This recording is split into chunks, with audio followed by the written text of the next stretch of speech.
സഹോദരരെ നമസ്കാരം. FIFA world cup 2026 quarter finals match 2 Spain versus Belgium കളി കഴിഞ്ഞിരിക്കുകയാണ്. 2-1 എന്ന സ്കോറിൽ സ്പെയിൻ വിജയിച്ചിരിക്കുകയാണ്. 30ാമത്തെ മിനിറ്റിൽ ഫാബിയൻ റോയിസ്, അതായത് ഇന്ന് പ്ലേയിങ് ഇലവനിൽ പെഡ്രിക്ക് പകരം ഇറങ്ങിയ ഫാബിയൻ റോയിസ് ആണ് ഫസ്റ്റ് ഗോൾ. അത് റീബൗണ്ട് ചെയ്യുന്നതായിരുന്നു. നമ്മുടെ പെഡ്രോ പോറയും അതുപോലെ ഡാനി ആൽബയും കൂടെ ഒരു മൂവ്മെൻറ്റ് ഫുള്ള് പോയൊരു ഷോട്ടിൽ തീർത്ത സാധനം റീബൗണ്ട് ആ കൃത്യസമയത്ത് ആ റീബൗണ്ടിന് പൊസിഷനിൽ വന്ന് ഫാബിയൻ റോയിസ് ഫിനിഷ് ചെയ്തുള്ളതാണ്. അത് കൃത്യമായി ടാക്ടിക്കൽ സബ്സ്റ്റിറ്റ്യൂഷൻ തന്നെ ആയിരുന്നു എന്ന് പ്രൂവ് ചെയ്യുന്നു. ലെഫോണിൻ്റെ സാധനം തന്നെയായിട്ട് കണക്കാക്കപ്പെടുന്നു. അതെന്തായാലും അതേപോലെ തന്നെ 41ാമത്തെ മിനിറ്റിൽ ഡിബ്രൂവിൻ്റെ ഒരു ഫസ്റ്റ് ടൈം പാസിൽ കസാക്കിനെ ആ ബോൾ കളക്ട് ചെയ്ത ഒരു ക്രോസ് കൊടുക്കുമ്പോൾ കട്ടാക്കിലെ ആ ഗോൾ അടിക്കുന്നത് 41ാമത്തെ മിനിറ്റിലാണ്. 1-1 ആയി.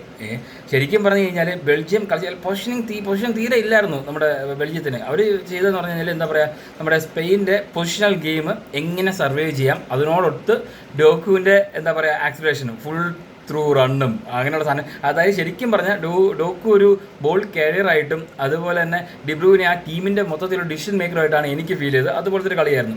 മറിച്ച് ഇപ്പുറത്തെ സൈഡിലാണെങ്കിൽ പെഡ്രോ പോറോയുടെ ഓവർലാപ്പിംഗ് റണ്ണും അതുപോലെ യമാലിൻ്റെ കുറച്ച് നല്ല ചാൻസസും നല്ല മൂവ്മെൻറ്റ്സിലൂടെ പോയൊരു സൈഡ് നെറ്റിലോട്ട് അടിച്ച സാധനവും അങ്ങനത്തെ കുറച്ച് ഷോട്ട്സൊക്കെ ഉണ്ടായിരുന്നു. അതോടൊപ്പം ഫാബിയൻ റോയിസ് അഡ്വാൻസ്ഡ് ആയിട്ട് കളിക്കാനുള്ള പെർമിഷനും കൂടെ ഉണ്ടായിരുന്നു തോന്നുന്നു. നമ്മുടെ ലെഫൻ്റെ അനുവദിച്ചിട്ടുണ്ടായിരുന്നു. അതുപോലെ കളിക്കുന്നുണ്ടായിരുന്നു. അത് എന്തൊക്കെ പറഞ്ഞാലും എന്താ പറയുക, സബ്സ്റ്റിറ്റ്യൂഷൻസ് എന്താ പറയുക, ടാക്ടിക്കൽ സബ്സ്റ്റിറ്റ്യൂഷൻസ് തന്നെ പറയാം. പെഡ്രീനെ, അതായത് ഫാബിയൻ റൂയിസിനെ മാറ്റി 55ാമത്തെ മിനിറ്റിൽ നമ്മുടെ പെഡ്രി ഇറങ്ങുന്നതും അതുപോലെ നിക്കോ വില്യംസ് വരുന്നതും എല്ലാം. പിന്നെ സ്ട്രോങ് ബെഞ്ചാണ് സ്പെയിനിൻ്റെ.